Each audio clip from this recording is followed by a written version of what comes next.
Olá, hoje nosso mergulho é numa obra bem provocadora, Yurugu, de Marimba Ani. A proposta aqui é usar um antigo mito africano para desconstruir o que a autora argumenta ser a lógica fundamental por trás da cultura ocidental.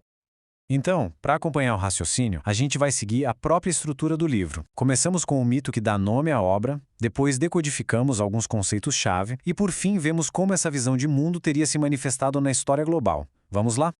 Bom, no centro de toda a análise do livro está uma história muito poderosa do povo Dogon, da África Ocidental, o mito de Yurugu.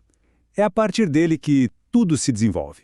É exatamente assim que a fonte define Yurugu, um ser que, segundo o mito, nasceu antes da hora, incompleto. E por causa dessa incompletude, ele está sempre buscando uma alma gêmea feminina da qual foi separado, causando desarmonia por onde passa.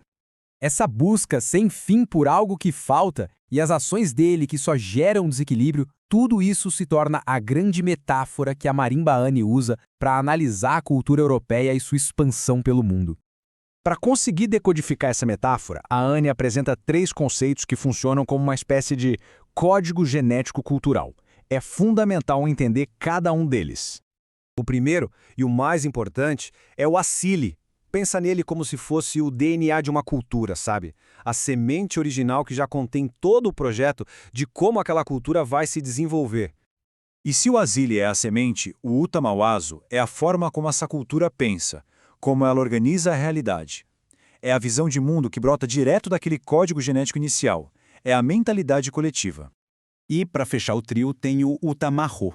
Esse seria a personalidade coletiva, o espírito, a resposta emocional daquela cultura ao mundo. Então a gente tem a semente, que é o Asili, a mentalidade, o Utamawazo, e o espírito, o Utamaho. E todos eles estão completamente interligados. Certo, mas então, qual seria o assílio específico da cultura europeia que o livro analisa? A autora vai buscar as raízes mais profundas lá na filosofia da Grécia Antiga. Segundo a Ani, a base dessa visão de mundo é um conjunto de divisões, de dicotomias que não se resolvem, não se conciliam.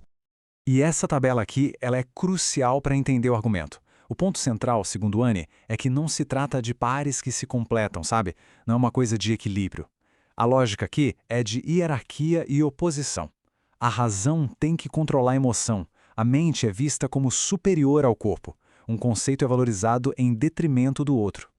Essa citação resume bem a lógica e as suas consequências, né? Se a ordem do universo depende do melhor controlando o pior, então o ato de controlar deixa de ser só uma opção. Ele se torna uma necessidade, quase uma obrigação moral e cósmica. Isso nos leva a uma pergunta fundamental.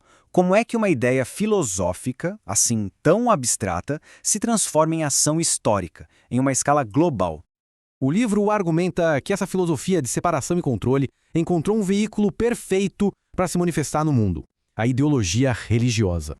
De acordo com a análise, a ideologia cristã pegou essa lógica de controle e a tornou universal. A expansão pelo globo foi então reformulada. Não era mais sobre conquista, e sim sobre uma missão divina de salvar e ordenar o mundo.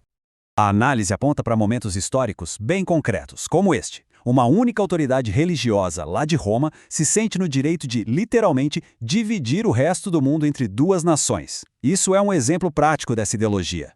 E isso tudo nos leva à consequência final, e talvez a mais impactante dessa visão de mundo: a criação da figura do outro. A lógica é a seguinte: uma visão de mundo baseada na superioridade de um eu precisa de um oposto para poder se definir. Ou seja, para que exista um superior, é preciso construir ativamente um inferior, para servir de comparação. E essa tabela resume bem essa dialética que o livro apresenta. A identidade superior do eu só se torna possível quando se constrói um outro com todas as características opostas e, claro, desvalorizadas. Racional contra emocional, civilizado contra selvagem e por aí vai. A fonte usa citações de figuras históricas para mostrar como essa dinâmica foi se consolidando. Repare como o intelecto, que seria a característica superior do eu branco, é definido justamente em oposição às sensações, à suposta inferioridade do outro. No fim das contas, o Yurugu é mais do que uma crítica histórica. É um convite para a gente reconhecer essa lógica de separação no mundo de hoje e questionar as consequências de uma visão de mundo que, na sua raiz, segundo a autora, é fundamentalmente desarmoniosa.